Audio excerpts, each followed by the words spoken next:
Ramanaya. Om Namo Bhagavate Sri Ramanaya. Om Namo Bhagavate Sri Ramanaya. Om Namo Bhagavate Sri Ramanaya. Vande Sri Ramanarshe Acharyasya Padabjam Yo me darshayadisham Bhantam Dvantamatitya. This is the opening verse of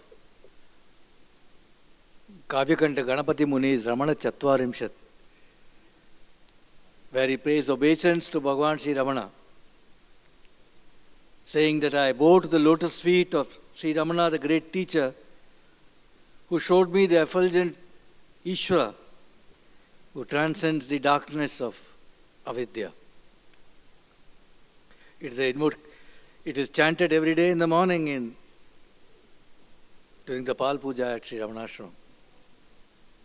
With that we open today's program.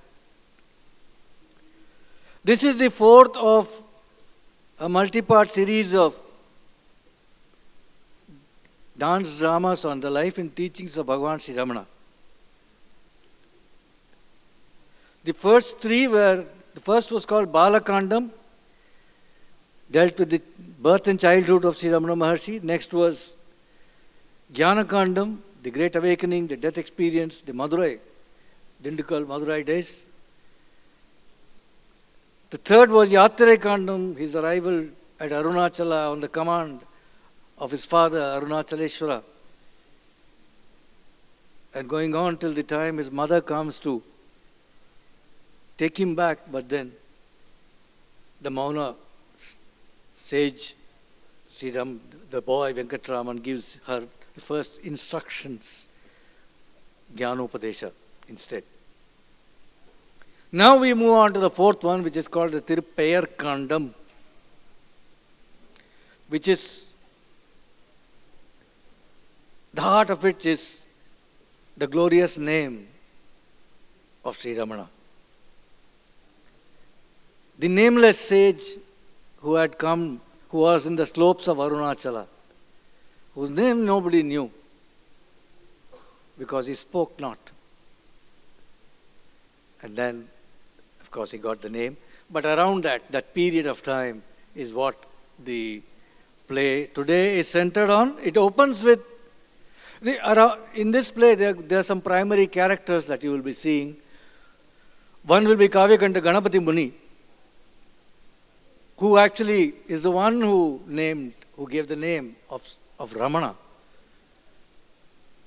to the sage. His name was Venkatraman. The name Ramana was given to him by Muni. So the first, the character centered around will be Muni. Then there is the mysterious Satyamangalam Venkatrama Iyer, who came to Arunachala for about a week and sang some of the most wonderful songs in Tamil on Bhagavan Sri Ramana. And there is also the story of Parani Swami, who was an attendant, who used to attend to the physical needs of Bhagavan. He was sent to Bhagavan in a divine manner, and he used to attend to him, and then his story is also there in this. And there is, of course, the ever omnipresence of Arunachaleshwara and Apitaku Chambal as Uma Devi. All this will be there in this part. The play will open with Kavyakanta Ganapati Muni. So Muni, as all of you might know, was a great yogi, a great Siddha Purusha. He was a great Shastragya. He was a great Vedavit. He was tremendous Mantra Siddhi. He was a Kavi par excellence. He was a Kavi Shrestha. And most of all, he was a great Tapasvi. He was a Maha Tapasvi. He breathed tapas. That's what Muni was, the young Muni who came in 1907 during the festival of Kartikeya Deepam to Tiruvannamalai at a stage in his life when he was going to become 29 years of age, a 28-year-old young Muni who had spent the better part of his 28 years doing tapasya and who was absolutely fully steeped in the knowledge of everything that the Shastras could offer. Such a Muni who was still having a great angst inside him that he had not realized what was to be realized. That Muni who was going from place to place across India had come in 1907 for a second time to Tiruvannamalai and was staying in the house of a student of his. And he was with the determination to do great tapasya in Tiruvannamalai, and he did that in the southwestern lingam on the Giri Pradakshinam path of Tiruvannamalai in Niruti Lingam. He was sitting there during that festival time of Deepotsavam, and he was doing great tapasya. We won't go into the detail, but that included, by his own inner prompting, the japa of Panchakshari mantra, which he said in that period he did 1 crore times. In a short period of time. It mind boggles to think of the sheer metrics of this whole thing. He says he did 1 crore times. And the scene goes to the fact that he had at that time, suddenly in the night, he had a vision, a dream, where he was called to Arunachaleshwara, that area, because the tear, the chariot, the tear which is during the Brahmotsavam time, the tear got stopped and they could not move it. The tear was stuck. They could not move it. And he had a vision which said, please come. Without your intervention, it will not move. So middle of the night, he came running, and the next morning he came again. And he prayed to that Arunachala, and the tear moved. That was on the momentous date of 18th of November, another 18th as today, 18th of November 1907, when this happened. And then he says he went to the room and he was lying down and he was tossing and turning because the angst, the doubts, all of that was in it. This matter of this tear was fine, but what is it missing in me? Why am I not? And all that. And then in the afternoon of 2 o'clock, he says he had gone to the mountain because he got the inner calling. He says that the Guru was shown to him by the grace of Uma Devi, that is Ambal, Apita Kuchambal. So he got the inner calling. He had seen 5 years or so before the young Brahmana Swami, who in another context, but he had not spoken to him. Nor was Bhagavan speaking at that time. But he had spoken about him during that particular time. But he had gone up. Now he said, let me go up the hill and meet him. So during that time, it was not yet, it was during leading to the Deepam, the days leading to the Deepam, he went up the hill. And in the afternoon of 2 o'clock, in the hot sun, you can imagine, of Tiruvannamalai, he went there and he found Bhagavan all alone, as destiny would have it. Bhagavan just himself, as if, of course, he was waiting for Muni, perhaps, outside the Tirupaksha cave, sitting on a rock, and Muni goes to him and falls flat on the rocks and touches both his feet with his hands, puts his head on his feet, and bursts out with his query, saying, where have I gone wrong? Have I not understood the nature of tapas? Crores of japa have I done. Countless fasts, vrata I have kept. What is tapas? And then the momentous answer that Bhagavan gives, you will see, all of you will know it, of course. But Bhagavan, who had been not speaking for years and years, since he came to Tiruvannamalai, spoke and gave that teaching, the greatest of teachings of what is tapas to Muni.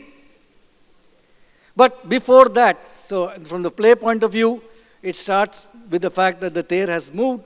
He goes to and then he's into a reverie saying, where have I gone wrong? And then it goes back in flashback to his own background, how he was born because of there was divinity all around from his birth, how his mother in the Surya temple of Arasavalli she had a divine experience by which she knew that she will be getting of Surya, of Lord Surya, a divine experience by which the goddess of the temple came and gave with a bowl of fire which turned into a male child. And so she knew her husband told her, we will be getting a male child. And then her husband, Narsimha Shastri, had gone to Kashi, and how there he was doing tapasya in the Dundubi Ganapati temple, and how the little Ganapati came out of the statue and came and sat on his lap and embraced him.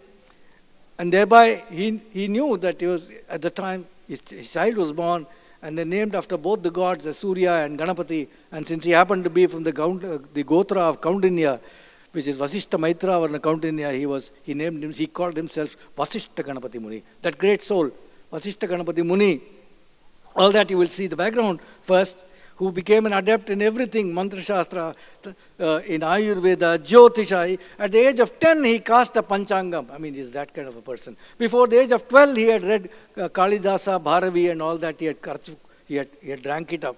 In his very teenagers, he had read Mahabharata many times over, he says. But there was nothing that was left for him to learn. I mean, he was a genius par excellent, but his main interest was tapasya. He got married at the age of 18 to Visalakshi, but he calls her his partner in tapas. His great partner in tapas, he says, and his great interest was tapasya. He went all over India. He went to Nasik alone in search of the truth, doing tapasya everywhere, to Nasik, to Allahabad, to Kashi, to Vindhyachal, to Bengal, to Navadvipa, to Odisha, to Bhuvaneshwar. And in Bhuvaneshwar, everywhere he had great experiences. In Bengal, he got the title of Kavyakanta, the one in whose throat poetry resides. And then in Odisha, in Bhuvaneshwar, Bhuvaneshwari Devi gave him a bowl of honey, which he could taste. And after which, his vak was goddess's vak itself. But still, he had not had what he was looking for, and he had come now to the mountains of Arunachala in search of the truth, and he was lying after that tear episode and wondering what to do when he got the prompting from the goddess that go up, you have not surrendered to the Guru. So he had gone up and he had surrendered to Bhagavan, and then the momentous teaching of Bhagavan, which he shared with his followers in just Sanskrit. He has written to his followers saying, Bhagavan told me the following. He says, Aham iti kuta ayati iti vicharayan udayasthale liyate tadeva tapaha. If one watches where the I notion springs from, the mind will be absorbed into that. That is tapas. Then, second he added, he says, Japyamanasya mantrasya nadaha kuta udeti iti vicharite udayasthane leenam bhavet manah tadeva tapaha. If a mantra is repeated and attention is directed into the source where the mantra sound is produced, the mind will be absorbed into that. That is tapas. Bhagavan was 1 year younger by physical age to Muni. So 28-year-old to 29-year-old, the greatest of teachings of all time was given like that. And the originality of this teaching struck Muni with full force in his life, where he had gone through everything. This, in that manner, given by the sage, by the Guru to the disciple, was something of a momentous, or one of the greatest events of spiritual history of mankind, perhaps. Adi Arunagiri Annalar, Adi Arunagiri Annalar.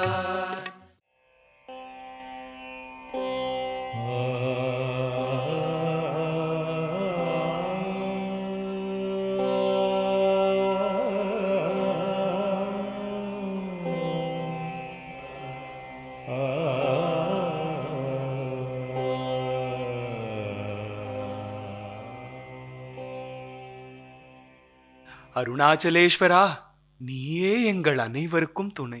எங்கள் தவறுகள் என்னவென்றாலும் அனைத்தையும் மன்னித்து உன் குழந்தைகளான எங்களை ரட்சிக்க வேண்டும் அப்பா. அண்ணாமலையானே, நாங்க அனைவரும் கவலையால வாடுகிறோம். நேற்று புனிதமான கார்த்திகை திருவிழாவில் புறப்பட்ட உன் தேர் எக்காரணமும் இல்லாத திடீரென்று நின்றுவிட்டது. வழியில எந்த விதமான தடங்களும் இல்ல. ஆனா எங்க அனைத்து முயற்சிகளாலும் தேர ஒரு துளியும் நகர்த்த முடியல. நேற்றிரவு சோர்வடைந்து வீடு சென்றோம். சிவபெருமானே, இப்பொழுது நீதான் அருள் புரிந்து வழிகாட்ட வேண்டும்.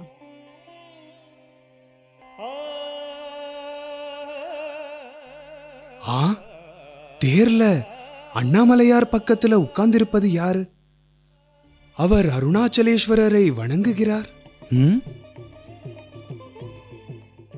அருணாச்சலேஸ்வரா, என் வணங்கிய தலைமேல் உன் அருள் கரத்திலிருந்து புஷ்பம் விழுந்தது. எல்லாம் நல்லபடி நடக்கும். யார் அவர்? அவர் கணபதி முனி, மகா தபஸ்வி.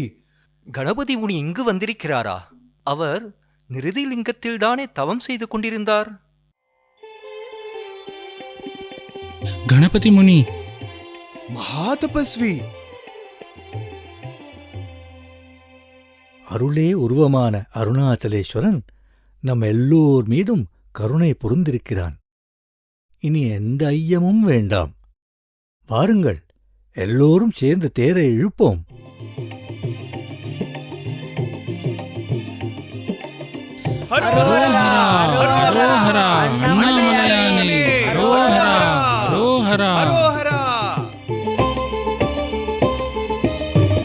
தேர் நகர்ந்து விட்டது. தேர் நகர்ந்து விட்டது. தேர் நகர்ந்து விட்டது.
கணபதி முனி வந்ததும் தேர் நகர்ந்துடுத்தே. எந்த முயற்சிக்கும் அசையாத தேர். முனி அண்ணாமலையாரின் பூரண அருளை பெற்றிருக்காரே. அண்ணாமலையார் என் மீதும் எவ்வளவு கருணை புரிந்திருக்கிறார். நேற்று இரவு என் உருவத்தில் அண்ணாமலையார் கணபதி முனி முன்னால் தோன்றி, அண்ணாமலையாரின் தேர் நின்றுவிட்டது, அதை நகர்த்த நீங்கள்தான் வரவேண்டும், இறைவன் உங்களை அழைக்கிறார் என்று சொல்லி காணாமல் போய்விட்டாராம். அதனாலதான் வெடிகாலையே முனி இங்க வந்து தேர்ல ஏறி அண்ணாமலையார வணங்கியிருக்காரே. முனியின் பெருமையை நமக்கு உணர்த்தத்தான் அண்ணாமலையார் இந்த லீலையை புரிந்திருக்கிறார். அருணாச்சலா, நீ செய்ததோ பெரும் லீலை. இதனால் எனக்கு வந்தது பெரும் சிறப்பு. ஆனால் இந்த சிறப்பாலும் என்னை கருவியாக்கி நீ அற்புதத்தை நடத்தியதாலும் என்னுள் எந்தவிதமான பூரிப்பும் இல்லை. பூரிப்பு என்றால் என்ன? நான் பிறப்பதற்கு முன்னால் நடந்த அறிகுறிகளை பார்த்து என் தாயாரும் தகப்பனாரும் பூரிப்பு அடைந்தார்.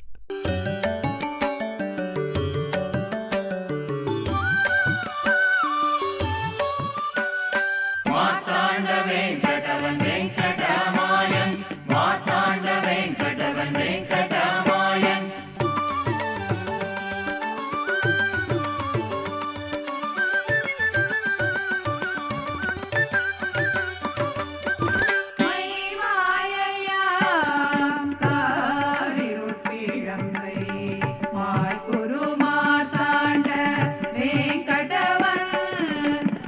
நரசமாம்பா, நரசமாம்பா, ஏதோ ஒரு திவ்ய அனுபவம் ஏற்பட்டதா? ஆமாம், ஒரு திவ்ய உருவம் இந்த அரசவல்லி சூரிய பகவானிலிருந்து தோன்றி என் அருகில் வந்து கையில் அக்னி சட்டியை கொடுத்து மறைந்து விட்டது. ஆஹா, இது ஒரு திவ்ய அறிகுறி.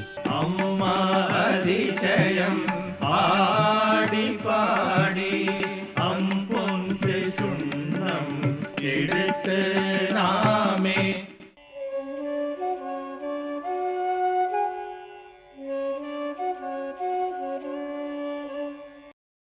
என் தாயாருக்கு அரசவல்லியில் திவ்ய அனுபவம் ஏற்பட்டதனால் பூரிப்பு. என் தந்தை நரசிம்ம சாஸ்திரிக்கு காசியில் உள்ள துண்டி கணபதி ஆலயத்தில் ஒரு அற்புதம் நிகழ்ந்தது.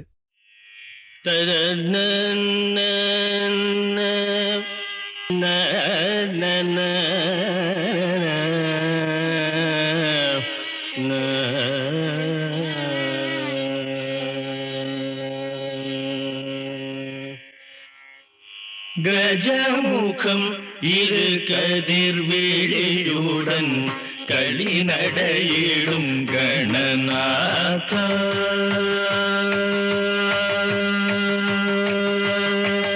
கஜமுகம் இரு கதிர்விழியுடன் களி நடையிடும் கணநாத. நிஜ பரம்பொருளது பிரணவ நினதுரு ஏனும் சிவபோத கணநாத. கஜமுகம் இரு கதிரியுடன் களி நடையிடும் கணநாத. கஜமுகம் இரு கதிர்விழியுடன் களி நடையிடும் கணநாத. ஆஹா, ஆஹா, அற்புதம், அற்புதம்! துண்டி கணபதியின் விக்கிரகத்திலிருந்து ஒரு சிறு குழந்தை, திவ்ய குழந்தை வந்து என்னை அணைத்து கொண்டு என்னுள் மறைந்து விட்டது. கணநாயகா, நீயே எங்கள் மகனாக வர இருக்கிறாயா? இது உன் பேரருளே ஆகும்.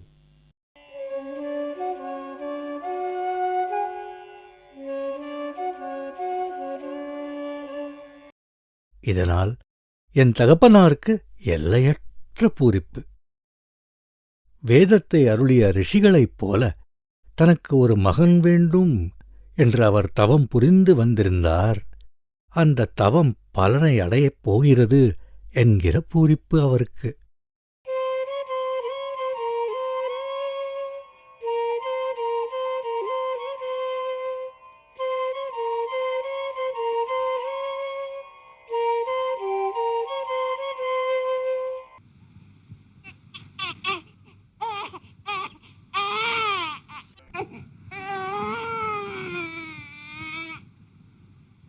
ஐயா, அம்மாவுக்கு தங்கமான ஆண் குழந்தை பிறந்திருக்கு.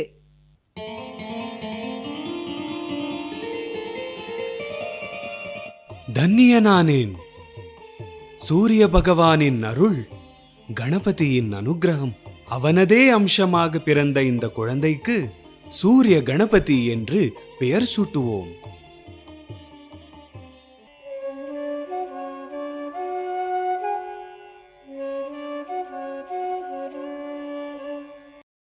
என் பிறப்பினால் பூரிப்பு அடைந்தார் என் தாய் தந்தையார். அம்மா என்னை சூரியம் என்று கூப்பிடுவாள். அப்பா கணபதி என்று அழைப்பார். ஆனால் என் பிறப்பினால் அவர்கள் அடைந்த பூரிப்பு நிலையாக இருந்ததா?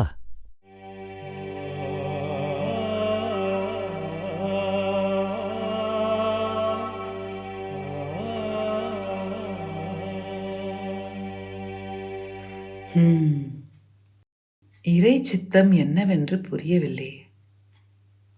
நம் குழந்தை சூரிய கணபதி தன்னுடைய அம்சம் என்று இறைவன் நமக்கு அறிகுறிகள் காட்டினான். ஆனால் 6 வயதானாலும் நம் குழந்தை இன்னும் பேசவே இல்லையே. எல்லா விதங்களிலும் சாதாரணமாகத்தான் இருக்கான். ஆனா பேச மாட்டேங்கிறான்.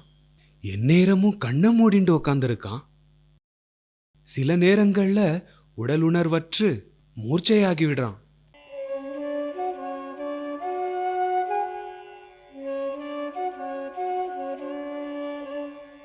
நான் இறை அம்சம் என்ற நம்பிக்கையால் பூரிப்பு உண்டானது.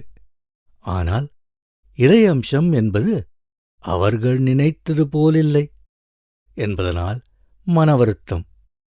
அவர்கள் நினைத்தார், இறை அம்சம் இப்படி சும்மா இருக்குமா, பேசாமல் இருக்குமா? அவர்களுக்கு நான் பேச வேண்டும் என்கிற ஆசை, பேசவில்லை என்பதில் வருத்தம். அதனால் இதற்கு உபாயம் செய்து மஞ்சளை சூடு செய்து என் நெத்தியில் வலது பக்கம் சூடு வைத்தார் என் தந்தை. அம்மா, அம்மா, அம்மா, அம்மா, அம்மா.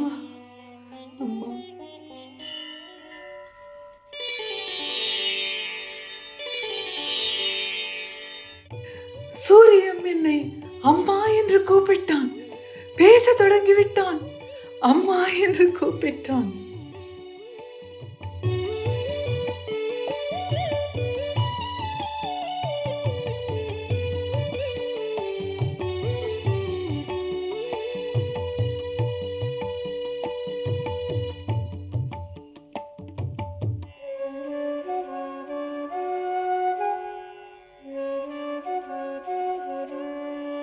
நான் அம்மா என்று அழைத்ததும் என் தாயாருக்கு பூரிப்பு. அந்த நொடியிலிருந்து சரஸ்வதி தேவி என் நாக்கில் தாண்டவம் ஆடினாள். இதைப் பற்றி என் தந்தைக்கு பூரிப்பு. 10 வயதிற்குள் எல்லா சாஸ்திரத்தையும் கற்றேன். ஜோதிடத்திலேயும் இணையில்லா நிபுணனானேன். ஒரு நாள் என் தாயார் நிறை கர்ப்பிணியாயிருந்த நேரம்.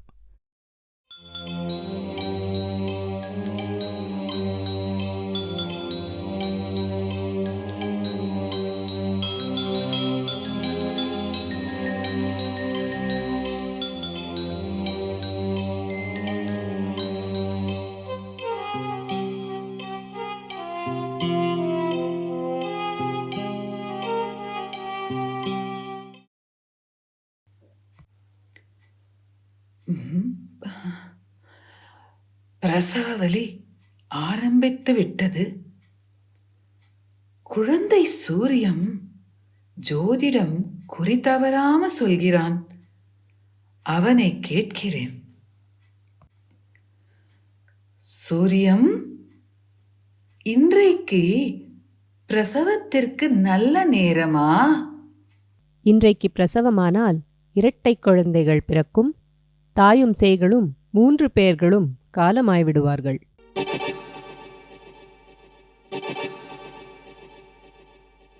என்ன வார்த்தை பேசிவிட்டாய் கணபதி? உன் தாயார் இந்த கேள்வியை ஏன் கேட்கிறார் என்று கவனிக்காமல், அவள் முகத்தை கூட பார்க்காமல் பேசிவிட்டாயே. தன் பிரசவத்தை பற்றி தானே கேட்டாள் உன் தாயார்.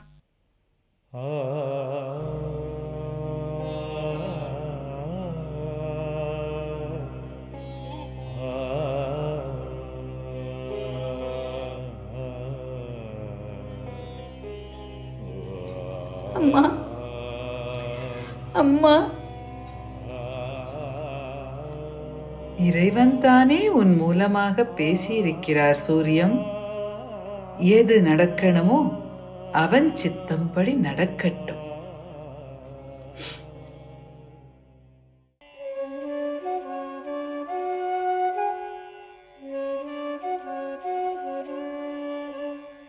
என் வாக்கு பலித்தது. என் தாயாரும் அந்த 2 குழந்தைகளும் காலமானார்கள். என் ஜனனம் தாயாருக்கு இன்பம் தந்ததா, இல்லை துன்பம் தந்ததா? நான் தெய்வாம்சம் என்று எண்ணி இன்பம், எனக்கு பேச்சு வரவில்லை என்று துன்பம். நான் பேசினது அவருக்கு இன்பம் தந்ததா, இல்லை துன்பம் தந்ததா? சரஸ்வதி என் வாக்கில் இருந்ததால் மிகுந்த புலமை வந்தது. என் ஜோதிடமும் பலித்தது. அதன் விளைவு இன்பமா துன்பமா? அதன் விளைவாக என் தாயாரையே இழந்து விட்டேன். எது உண்மையான இன்பத்திற்கு வழி என்று புரியாமல் நான் மௌனமாகிவிட்டேன். யார் என்ன சொன்னாலும் பேசத் தோணவில்லை. எதைப் பற்றியும் எண்ணவும் தோணவில்லை. ஒரு நாள் என் தகப்பனார் என்னிடம் சொன்னார், கணபதி, மௌனம் ரிஷிகளுக்கும் முனிவர்களுக்கும் தகும். அவர்கள் மௌனம் தவம். நீ அவரை போல இல்ல. இன்னும் உலக வாழ்க்கையில் ஈடுபட்டிருக்கிறாய். அப்படி இருக்கும்போது உன் மௌனத்தை பிடிவாதம் என்றுதான் சொல்ல முடியும். பிடிவாதம் பிடிக்காத கணபதி. தவம், தவம், தவம், தவம்.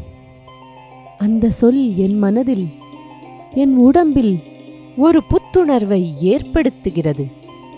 அப்பா, நான் தவம் புரிய வேண்டும். எனக்கு ஆசீர்வாதம் செய்யுங்கள். நான் தவம் புரிய வேண்டும்.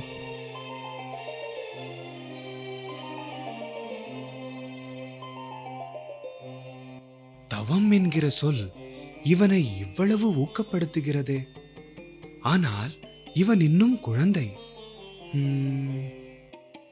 நீ இன்னும் குழந்தைப்பா. இப்பொழுது படிப்பில் கவனம் செலுத்துவதுதான் உன் தவமாகும். அதற்கு தகுந்த நேரம் வரும்போது நீ தவம் பண்ண ஆரம்பிக்கலாம்.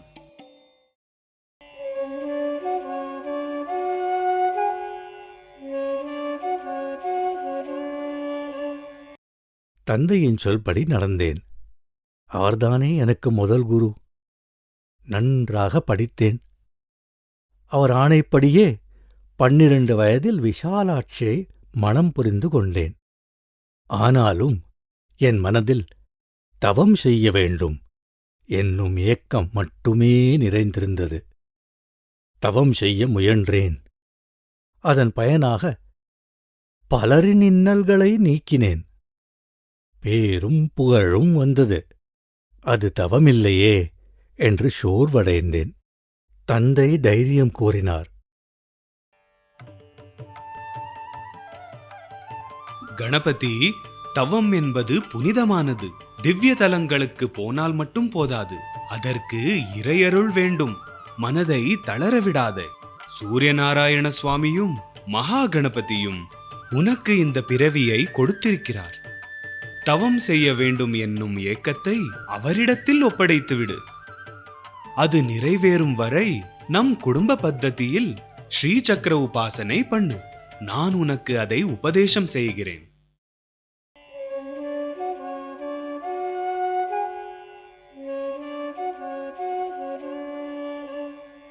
அந்த ஸ்ரீசக்கர சாதனையினால் உயர்ந்த மனநிலையும் இன்பமும் அடைந்தேன். கணபதியின் சக்தியின் முன் பத்ரகன் என்ற வடிவில் தோன்றி ஆசி புரிந்தது. என் திறமைகள் வளர்ந்தன. கவித்துவம், அஷ்டாவதானம், நவத்வீப சபையில் காவியகண்டர் எனும் உயர்ந்த விருதை பெற்றேன். ஆனால் அவ்வளவு உயர்ந்த விருது கிடைத்ததிலும் திருப்தி இல்லை. அந்த சபையில் பேசும்போது ஒருமுறை திக்கிவிட்டேன் என்கிற வருத்தம் என்னை தாக்கியது. அதற்காக தாரா வித்யை அடைய தீவிரமாக முயன்று அடைந்தேன். தசமகா வித்யைகளில் சித்தி பெற்றேன். ஈசனும் முன்னால் தோன்றினான். உனக்கு மகன் பிறக்கப் போகிறான் என்று சொல்லி அருளினான். புவனேஸ்வரி அம்பாள் அமிர்தம் பொழிந்தாள். பலமுறை அபீத குச்சாம்பிகையை கண்முன்னால் கண்டு மகிழ்ந்தேன். கேட்ட வரம் கொடுத்தான் அருணாச்சலேஸ்வரன். அவன் மீது ஹரசஹஸ்ரம் என்று 1000 பாடல்கள் பாடினேன். ஆனால் அந்த கிரந்தத்தை என் சீடர் ஒருவர் எடுத்துச் சென்றார். அவர் காலமாகிவிட்டதால் அந்த கிரந்தமே காணாமல் போய்விட்டது. ஒரு குழந்தையை பறிகொடுப்பது போல் மனம் வருந்தினேன்.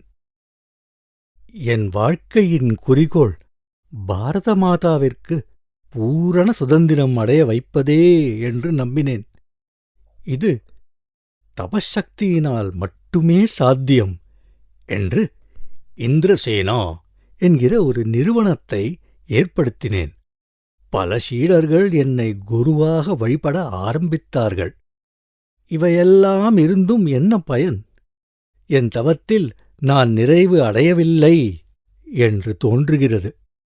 என் மனதில் இன்னும் ஏற்றத்தாழ்வுகள் உண்டாகின்றன. சில சமயம் சோர்வு, சில சமயம் இன்பம், சில இடங்களில் தோல்வி, சில இடங்களில் வெற்றி, தோல்வியிலும் வெற்றி, வெற்றியிலும் தோல்வி.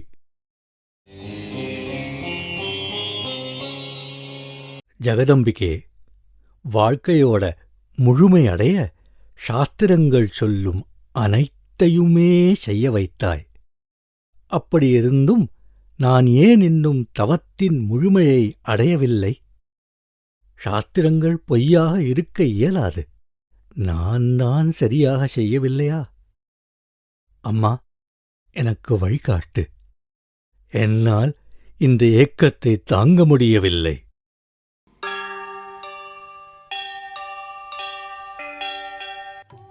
குழந்தாய், சாத்திரங்கள் சொன்ன அனைத்தையும் செய்து முடித்து விட்டாயா? எதை செய்யவில்லை அம்மா? எதை செய்யவில்லை? புரிந்தது தாயே, புரிந்தது. எவ்வித தவமானாலும் அது குருவிடம் சரணடையாமல், குருவின் கருணையை பெறாமல் முழுமை அடைய முடியாது. எனக்கு தவத்தின் உண்மையை உணர்த்தி அருள் புரியும் குருவிடம் அழைத்துச் செல் தாயே. அந்த சத்குரு எங்கிருக்கிறார் என்று காட்டிக்கொடு.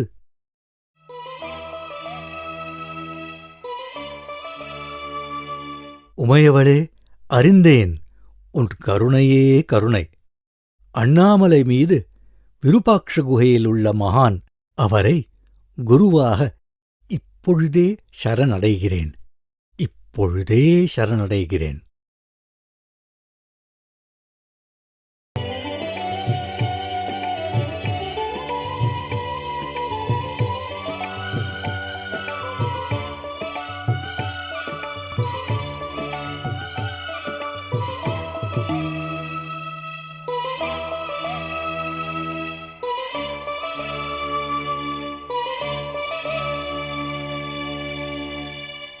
கார்த்திகை உற்சவம் நடந்து கொண்டிருக்கிறது.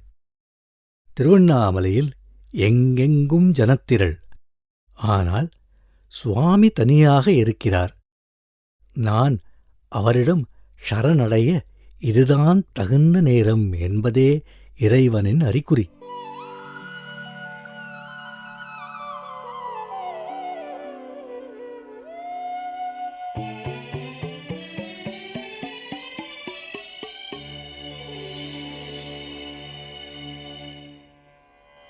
சுவாமி, தவத்தின் முழுமையை அடைய வேண்டி சாஸ்திரங்கள் கூறிய அனைத்தையும் படித்து உணர்ந்து தீவிரமாக விடாபயிற்சி செய்திருக்கிறேன்.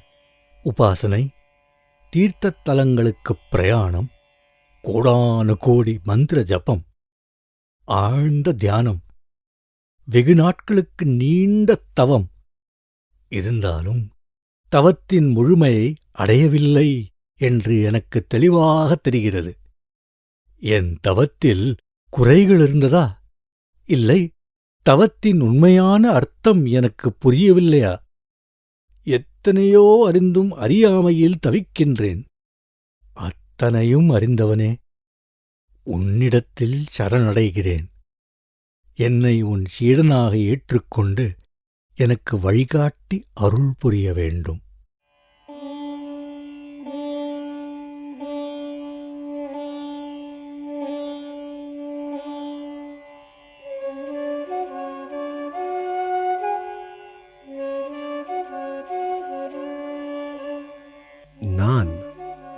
நான் என்கிற எண்ணம் எங்கிருந்து எழுகிறது என்று விசாரித்து மனம் அந்த மூலத்தில் கரைந்து போவதே தவம்.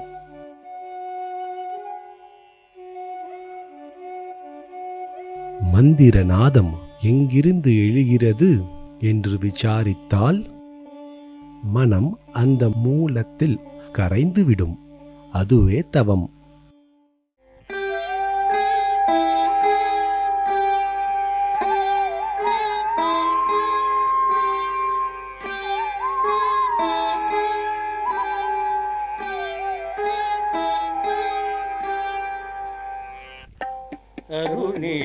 அருணிறைவான அமுத கடலே விரிகதிரால் யாவும் விழுங்கும் அருணகிரி பரமன் மாவே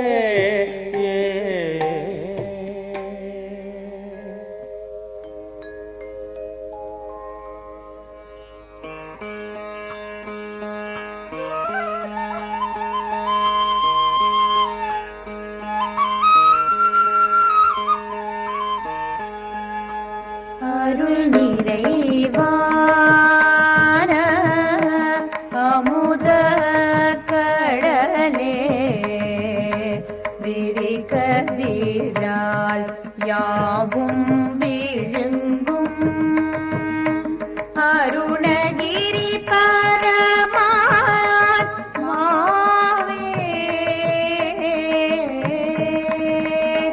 கிளருள பூனன்றாய் விரிவரிடியாக விளங்கு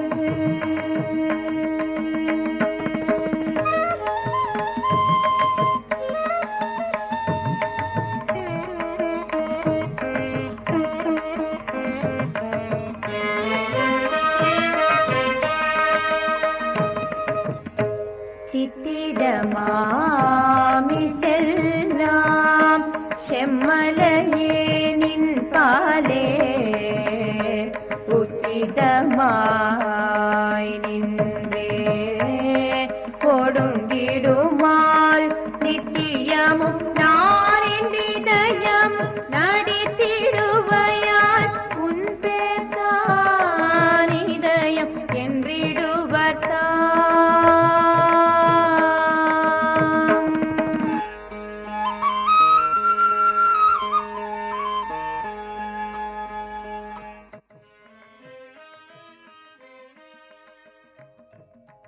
He's in the hill, he's got the teaching, and there he meets Parani Swami as well. And there's the story of Parani Swami also comes in the second act. It's set in 5 acts. Parani Swami is an attendant, a Malayali attendant of Bhagavan Sri Ramana Maharshi. How? By the prompting of Ganapati, that is the Pillayar that he used to worship, Pillayar idol. By the prompting of that Lord, he had come to serve Bhagavan, and his story with Bhagavan comes here. And then actually, once there's a interesting thing that he is a Malayali, he used to read the Adhyatma Ramayana in Malayalam. He used to do Parayana of that in front of Bhagavan. And he used to read that full of mistakes. He couldn't read properly. Then Bhagavan, it was too much, he was in Maunam only, but he said, show me that book and all that. We had not yet got into full Kashta Maunam at that time.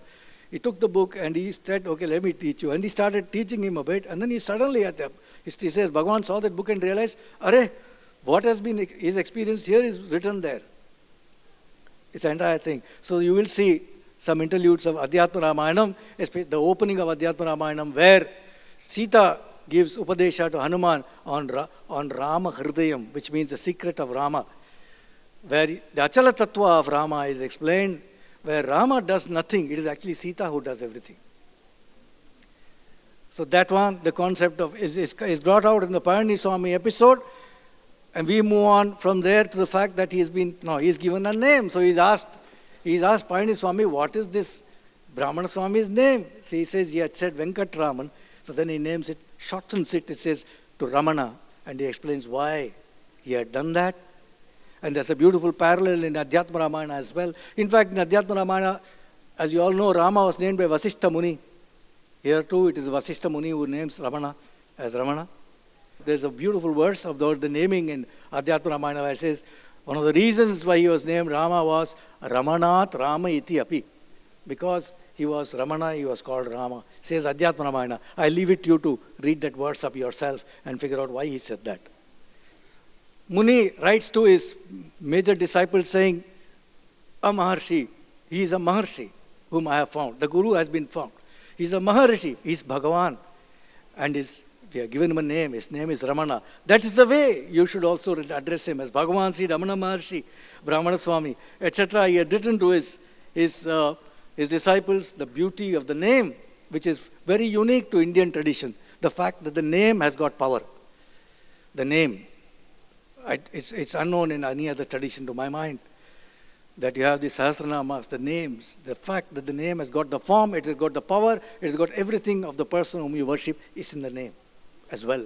So therefore the immortality of it. The name is given, Bhuma Devi rejoices, you will see that.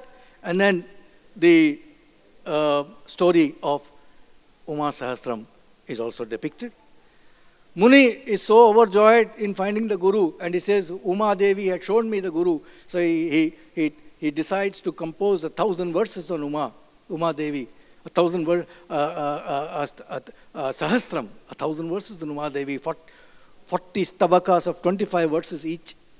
In different meters, 29 meters, he wants to comment, and then with Bhagavan's grace, he takes a vow like all those great geniuses do, that I will do it in 20 days. In 20 days, I will complete 1,000 verses. He started in the end of November. He met Bhagavan on November 17th, 25th or so he started. He wanted to finish it before December 14th. He had taken that. You'll see the way he starts. And then because of certain physical ailment, he could not complete. On the last day of the oath, like Arjuna had taken an oath that Jayadratha I will kill before sunset. Like that he had taken, I will finish before 20 days. There was 200 odd verses left.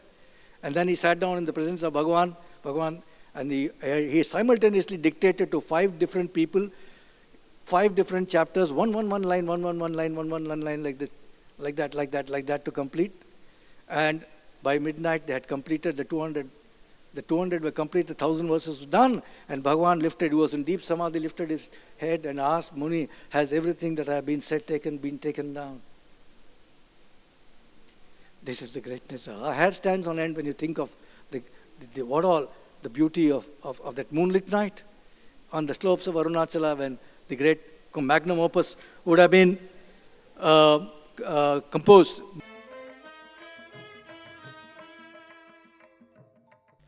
நீங்க கணபதி முனி இல்லையா? நீங்க சுவாமியோட பேரருளுக்கு ஆளாகி விட்டீங்கன்னு நல்லா தெரியுது. மத்தியானத்திலிருந்து ஆனந்த கண்ணீர் வழிய தன்னறிவே இல்லாம உட்கார்ந்திருந்தீங்க. உண்மையிலேயே அவரது அருள் வெள்ளத்தில் மூழ்கியுள்ளேன். பேரானந்த வெள்ளம். என் அந்தரங்கத்தின் ஏக்கத்தை நன்றாக அறிந்து சுவாமி மலர்ந்த விழிகளிலிருந்து கருணை மழை பொழிந்தார். ஒரு குழந்தையை தாய் குளிப்பாட்டி விடுவதைப் போல என்னை தன் கண்ணோக்கத்தினால் ஸ்நானம் செய்ய வைத்தார். பிறகு திருவாய் மலர்ந்து மிருதுவான வாக்கினால் உபதேசம் செய்தார். அப்படியா? பேரானந்தம். இதுவரை சுவாமி மௌனத்தில்தான் உபதேசம் செய்திருக்கு. அது மௌனத்தில்தான் எப்போதும் இருக்கு. என்கிட்ட எப்போவாவது சில வார்த்தைகள் பேசிருக்கு. எப்போவாவதுதான். என்கிட்டையும் பெரும்பாலும் சைகைனாலதான் என்ன வேணுமோ தெரிவிக்கும். வேற யாரிடமும் பேசியதே இல்ல. சுவாமி உங்களிடம் வாய் திறந்து உபதேசம் பண்ணிருக்குன்னா அது பெரிய அதிசயம். ஆனா நான் உங்களை இதுக்கு முன்னாடியே பார்த்திருக்கேனே. ஆமாம், நான் இதற்கு முன்பு சுவாமியை ஒரு சில முறை தரிசனம் செய்திருக்கிறேன். அவருடைய பெருமையையும் நன்றாக உணர்ந்திருக்கிறேன். ஒருமுறை ஜடசுவாமி என்னை சுக்லாம்பரதரம் விஷ்ணும் என்னும் ஸ்லோகத்துடைய அர்த்தத்தைப் பற்றி பேசச் சொன்னார். அந்த ஸ்லோகம் எல்லா இறை வடிவங்களுக்கும் பொருந்தும் என்று எடுத்துச் சொன்னேன். ஆமா ஆமா, அன்னிக்கு நம்ம சுவாமியும் அங்கே இருந்தது. அவரை பார்த்தவுடன் அவருக்கும் இந்த ஸ்லோகம் எப்படி பொருந்தும் என்று எடுத்துச் சொன்னேன். சுவாமியுடைய பெருமை தெரிந்திருந்தாலும் அவரை நான் எனக்கு குரு என்று உணர்ந்து அவரிடத்தில் சரணடைந்த போதுதான் அவர் பார்வையும் வாக்கும் நேராக என் இதயத்திற்குச் சென்று அதை மலரச் செய்தது. நான் இன்னும் அமுத வெள்ளத்தில்தான் மிதந்து கொண்டிருக்கிறேன். நீங்கள் யார் சுவாமி? என் பேர் பழனிசுவாமி. பழனிசுவாமியா? ரொம்ப வருஷ காலமா சுவாமிக்கு தொண்டு செய்து வருகிறீர்களா? நான் முதல் முறை சுவாமி கிட்ட வந்தது அது குருமூர்த்தத்தில் இருக்கும்போது. நான் அப்போ திருவண்ணாமலையில ஒரு பிள்ளையார் கோவில்ல பூஜை செஞ்சிட்டு இருந்தேன்.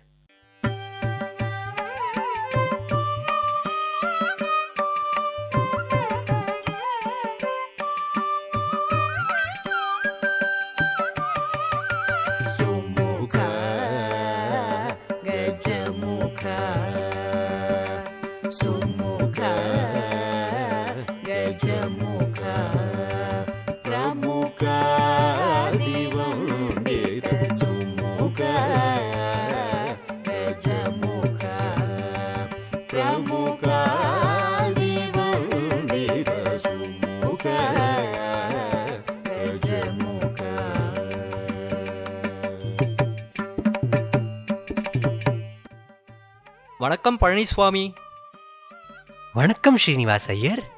எப்போ வந்தீங்க? ரொம்ப நேரமா பிள்ளையார பார்க்கறதுக்கு பதிலா உங்களையே பார்த்துட்டு இருக்கேன். உங்க பக்தியும் ஸ்ரத்தையும் பார்க்கும்போது என் மனசுல ஒரே எண்ணம் தான் தோன்றது. பழனிசுவாமி இந்த கல்லு சுவாமிக்கு இவ்வளவு சேவை செய்யறதுக்கு பதிலா குருமூர்த்தத்துல உயிரோட நடமாற சுவாமி இருக்காரே, பழனிசுவாமி அவருக்கு தொண்டு செய்யலாமே. இப்படித்தான் என் மனசுல மறுபடியும் எண்ணம் வந்துட்டு இருக்கு. நம்ம புராணங்கள்ல இளம் துருவன் தவத்துல மூழ்கி உலக அறிவே இல்லாது இருந்தான்னு கேள்விப்பட்டிருக்கோம். அந்த துருவனைப் போலவே தன் தேக உணர்வே இல்லாம தவத்துல மூழ்கி இருக்கார் ஒரு இளம் சுவாமி. அவருக்கு தொண்டு செஞ்சா நீங்க பிறந்த பயனை கண்டிப்பா அடைவேல். விநாயகா, இது என்ன விளையாட்டு? நான் உனக்கு தொண்டு செய்யறத விட்டுட்டு போகணுமா? பிள்ளையாரப்பா, இது உன் வழிகாட்டுதல் தான் தோணுது. அந்த சுவாமிய தரிசனம் செஞ்சுட்டு வரேன்.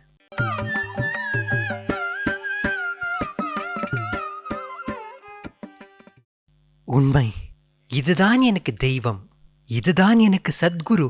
இந்த சுவாமிக்கு தொண்டு செய்யறதுதான் என் வாழ்க்கையோட பயன்.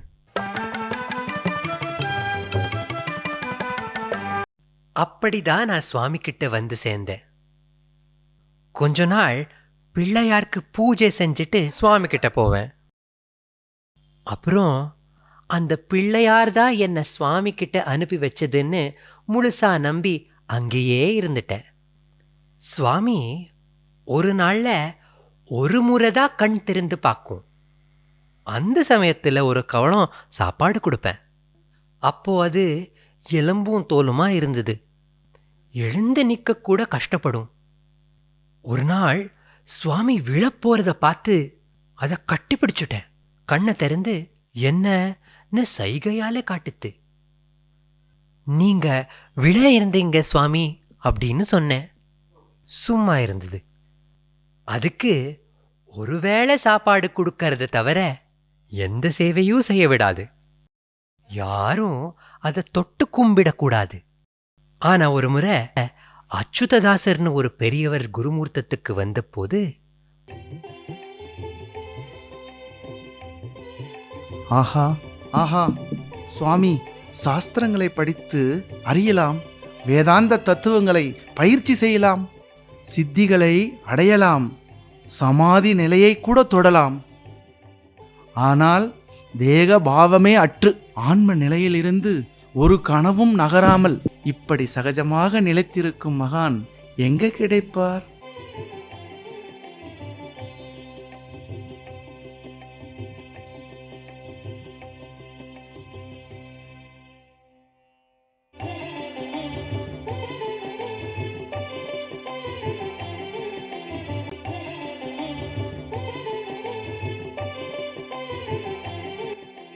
நீங்கள் நெருங்காதீர்கள், இது நெருப்பு, உங்களால் தாங்கிக் கொள்ள முடியாது.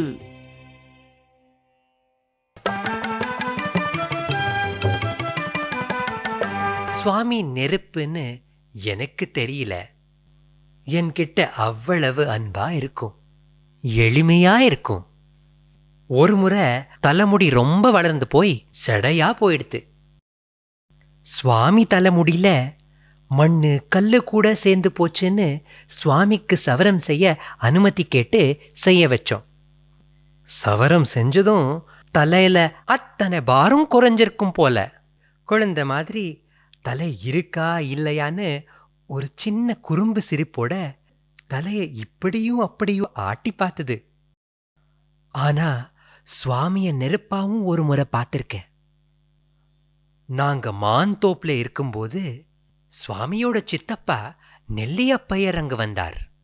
வீட்டுக்கு திரும்பி வர சொல்லி ரொம்ப வாதாடி பார்த்தார். எதுவும் பலிக்கல.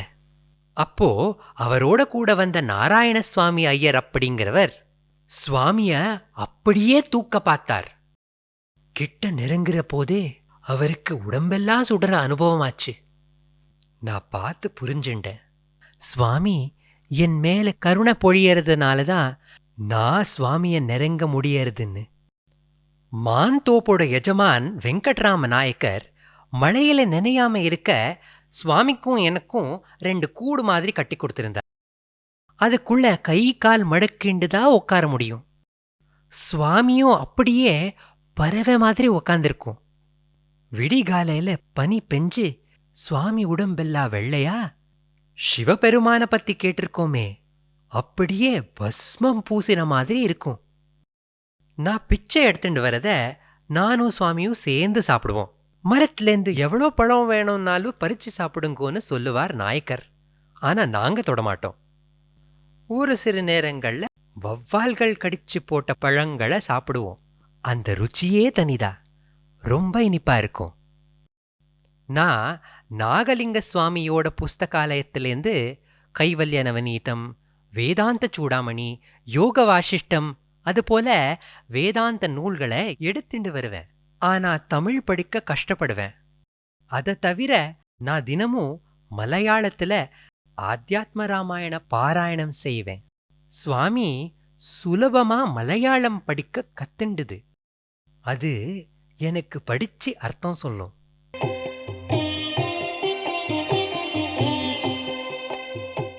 பழனி, இந்த நூல் ஆத்தியாத்ம ராமாயணம் ராமரை ஒவ்வொருவரும் ஆன்மஸ்வரூபமா தெளிவா பார்த்து கழிக்கிற நூல். ராம ஹிருதயங்கிற முதல் பகுதியிலேயே பரமேஸ்வரன் பார்வதி தேவிக்கு ராம தத்துவத்தை எடுத்து சொல்றார். ராமன் என்பது பரம்பொருள், ஆன்ம வஸ்து, இயற்கைக்கு அப்பாற்பட்டது. ஆகாயத்தை போல தன் மாயா சக்தியினால் அவனே உள்ளிலும் வெளியிலும் இருக்கான். மாறாத ஒளி உருவான சூரியனுக்கு எப்படி பகலும் இரவும் இருப்பதில்லையோ, அப்படியே தூய சித் ஸ்வரூபனான ராமனுக்கு அறிவு அறியாமை என்ற துவந்த நிலைகள் கிடையாது. ஒரு முறை ராமனோட ஆணைப்படி சீதாதேவி இந்த தத்துவத்தை ஆஞ்சநேயருக்கு எடுத்து சொன்னான். ஆஞ்சநேயனே அறிவாய், ராமன் பரபிரம்ம தத்துவம், அனைத்துக்கும் அப்பாற்பட்டது. உட்பொருள், மெய்ப்பொருள், சித்ஸ்வரூபம், அத்துவித ஆனந்தம், புலன்களால் அடைய முடியாத சத்ஸ்வரூபத்தின் தூய சாரம், சுயம் பிரகாசமான ஆன்ம பொருள் ராமன். அறிவாய், நான் அனைத்து தோற்றங்களின் மூல காரணம். ஆக்குதல், காத்தல், அழித்தல். ராமனின் சந்நிதி மாத்திரத்தில் நான் சிருஷ்டி செய்கிறேன். ஆனால் அறியாமையில் உள்ளவர்கள் என் தோற்றங்களை ராமனின் செயல்களாகக் காண்கிறார். அவர்களுக்கு ராமன் இப்படி என்று தோன்றுகிறது. அயோத்தியில் ரகுவம்சத்தில் பிறந்தவன் ராமன். விஸ்வாமித்திரனின் யாகத்தைக் காத்தவன் ராமன். அகலிகையின் சாபத்தை அகற்றியவன் ராமன் என்று தோன்றுகிறது. ஆனால் உண்மை என்னவென்றால், நானே அனைத்துத் தோற்றங்களுக்கும் மூல காரணம்.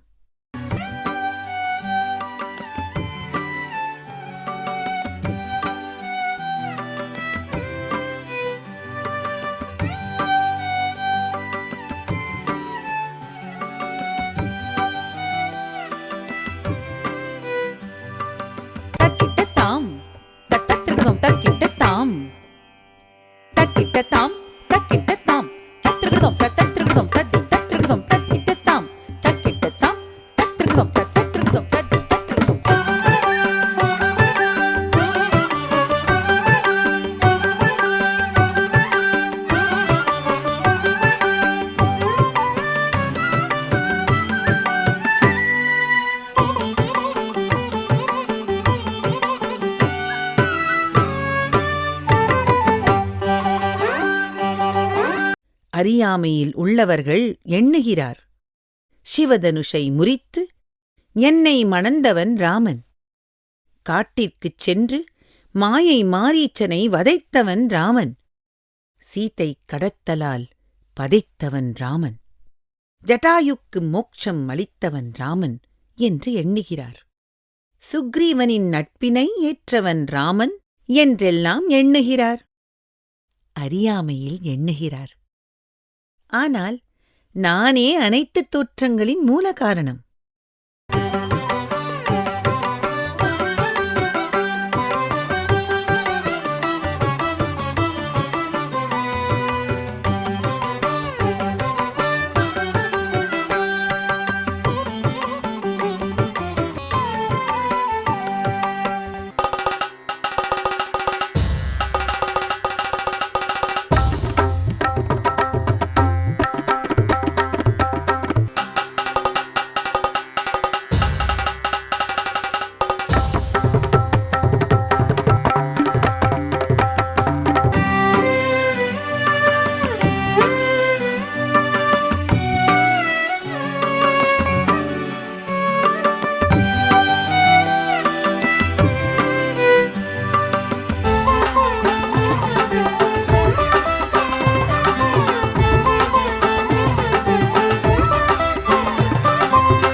ராவணனை குலத்தோடு அழித்தவன் ராமன்.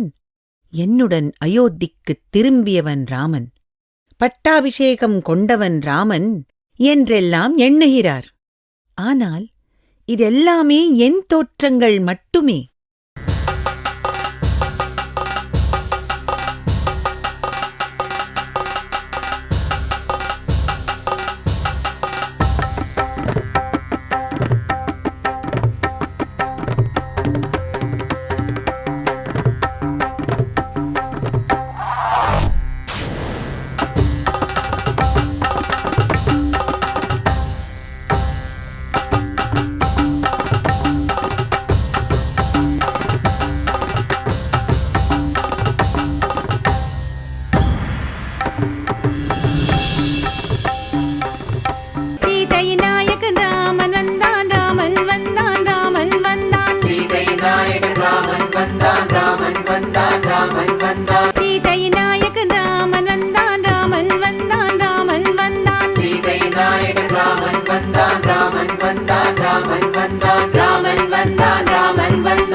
ராமன் அனைத்திலும் ஒளிரும் மாற்றமில்லாத ஆன்ம பொருள்.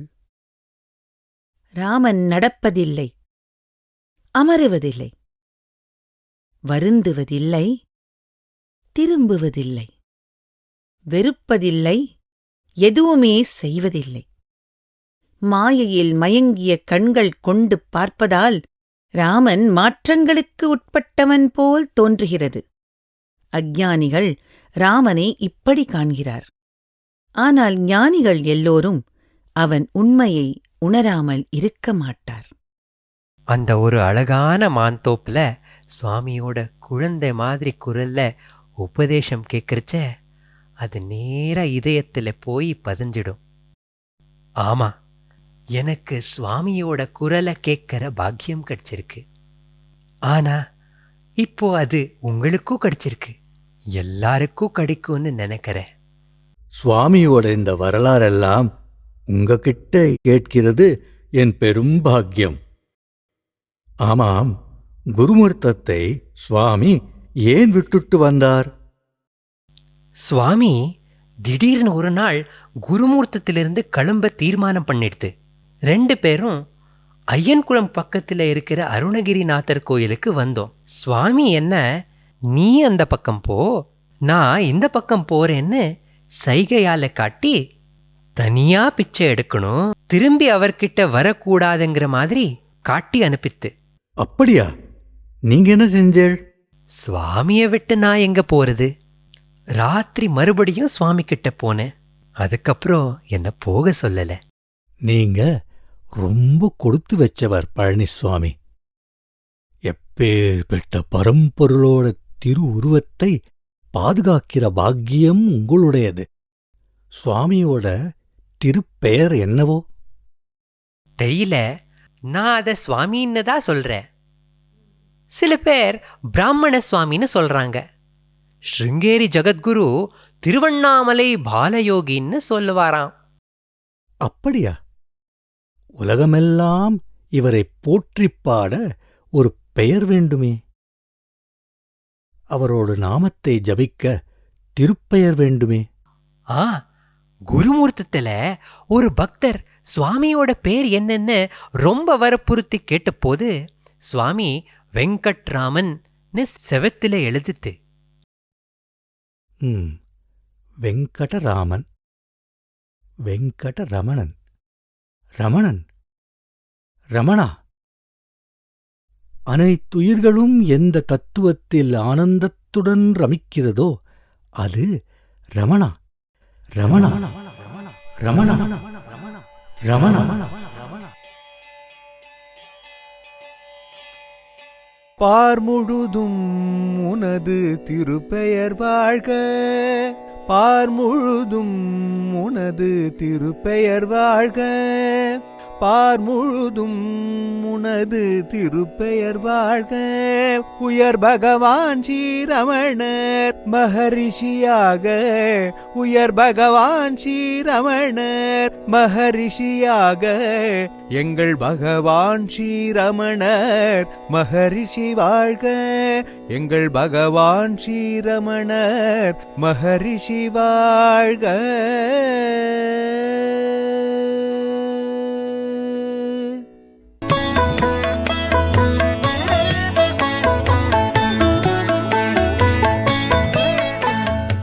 என் அருமை தெய்வராதா, என் சத்குருவை அடைந்தேன். அவர் திருவண்ணாமலையில் பிராமண சுவாமி என்று அறியப்பட்டவர். சாதாரண சுவாமி இல்லை இவர், பரம்பொருள். இவர் பகவான்.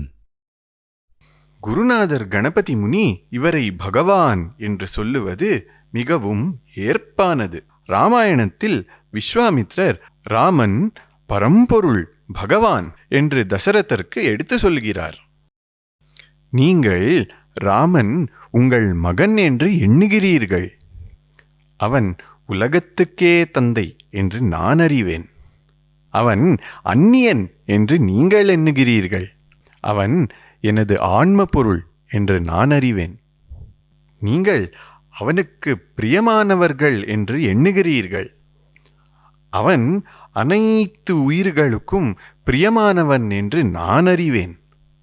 ராமனின் உண்மையை நானும் அறிவேன், வசிஷ்டரும் அறிவார், இங்குள்ள அனைத்து தபஸ்விகளும் அறிவார். இவ்வாறு அன்று விஸ்வாமித்ரர் கூறியபடி இன்று வசிஷ்ட கணபதி முனிகள் திருவண்ணாமலையின் இளம் சுவாமியை பகவான் என்று எடுத்து காட்டியிருக்கிறார்.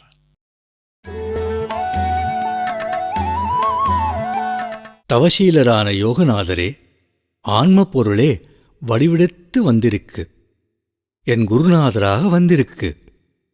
அந்த பொருள் தனது பேரருளால் என்னை தன்னிடம் அழைத்துச் சென்றது. ஆன்மாவை அடைய என் அந்தரங்க தாபத்தை நன்கு உணர்ந்து என்னை தன் சீடராக ஏற்றுக்கொண்டது. எனக்கு வேத சார பொருளை, அனைத்து சாத்திரங்களின் உள் அடங்கிய ரகசியத்தை திருவாக்கால் உபதேசம் செய்தது அந்த பரம்பொருள். ரமண ஜன்மினாம் ஐ பவான் குரு அபித ஆஷயஸ் தவமானுரு. ரமணா, அனைத்து உயிர்களுக்கும் நீ இயல்பாகவே சகஜமாய் குருவாக விளங்குகிறாய். இரண்டர ஒளிர்கிறது உன் எல்லையில்லா இதயம். அத்தியாத்ம ராமாயணத்தில் இந்த பரம்பொருளுக்கு ராமன் என்ற பெயர் சூட்டும் பொழுது சிவபெருமான் ராமநாமத்தின் அர்த்தத்தை பார்வதி தேவியிடம் கூறுகிறார். யஸ்மின் ரமந்தே முனையோ வித்யயா ஞான விப்ளவே தம் குருஹு பிராஹ ராமேதி ரமணாத் ராம இத்யபி எந்த பரம்பொருளில் முனிவர்கள் ரமிக்கின்றார்களோ, எந்த பரம்பொருளின் உணர்வினால் அக்ஞானம் நாசமாகிறதோ, அந்த பரம்பொருளுக்கு ராம என்ற பெயர் சூட்டினார். மற்றொரு காரணமும் உண்டு. ரமணாத் ராம இத்யபி, எல்லோருக்கும் ஆனந்தம் கொடுப்பதனால் ராம என்ற பெயர் சூட்டினார். இன்று நம்முன் தோன்றிய பரம்பொருளை நான் ரமணா என்று அழைக்கத் தொடங்கியிருக்கிறேன். நீங்களும் இனி இவ்வாறே அழைக்க வேண்டும். உலகமே இனி இவரை இவ்வாறே அழைக்க வேண்டும். ரமணா. அந்த ஆன்ம பொருளுக்கு ரமணா என்று பெயர் கொடுத்திருக்கிறார். ஆஹா!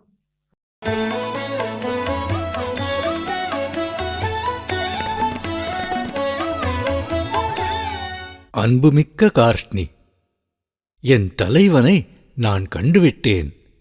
இவர் ரிஷிகளில் மிக உத்தமமானவர், மகரிஷி. இவர் யதிகளுக்கெல்லாம் மன்னனாக விளங்குகிறார். யதினாம் அதிபன்.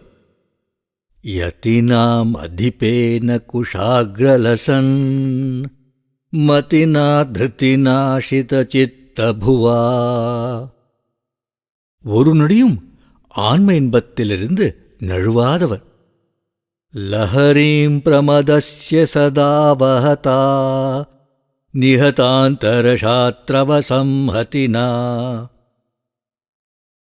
அனைத்து குணரத்தினங்கள் உள்ளடங்கிய குணக்கடல் இவர். எனக்கும் என் சீடர்களான உங்களைப் போன்ற தபஸ்விகளுக்கும் முனிவர்களுக்கும் குருவாக விளங்குகிறார். கணரான்முகசூரிசபாகுருணா குணசஞ்சயரத்னமஹோததினா. ஆகையால் இவரை மகர்ஷி என்று அழைப்போம். மகரிஷி என்று அழைப்போம். வசிஷ்டர் வாயால் பிரம்மரிஷி. ஆஹா!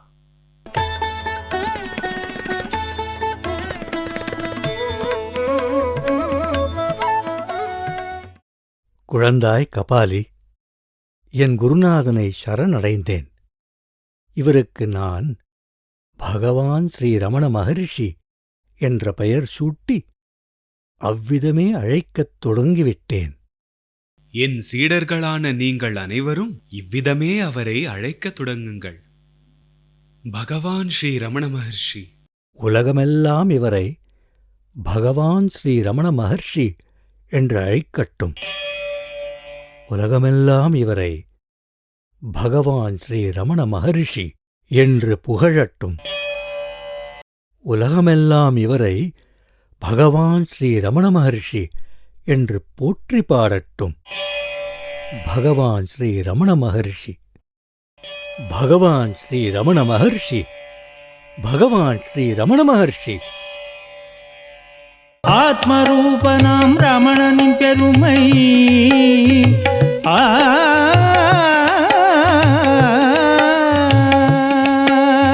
ஆத்மரூபனாம் ரமணனின் பெருமை தோன்றிடும் வகைகளில் முடிவுண்டோ? தோன்றிடும் வகைகளில் முடிவுண்டோ? தோன்றிடும் வகைகளில் முடிவுண்டோ? அருணாச்சலத்தினில் அவதரித்தவனாம் கருணாகரனை போற்றிடுவோம். மனித மனங்களில் இருக்கும் மாயையின் இருளை கரைத்திடவே வேண்டிடுவோம். அருணாச்சலத்தினில் அவதரித்தவனாம் கருணாகரனை போற்றிடுவோம்.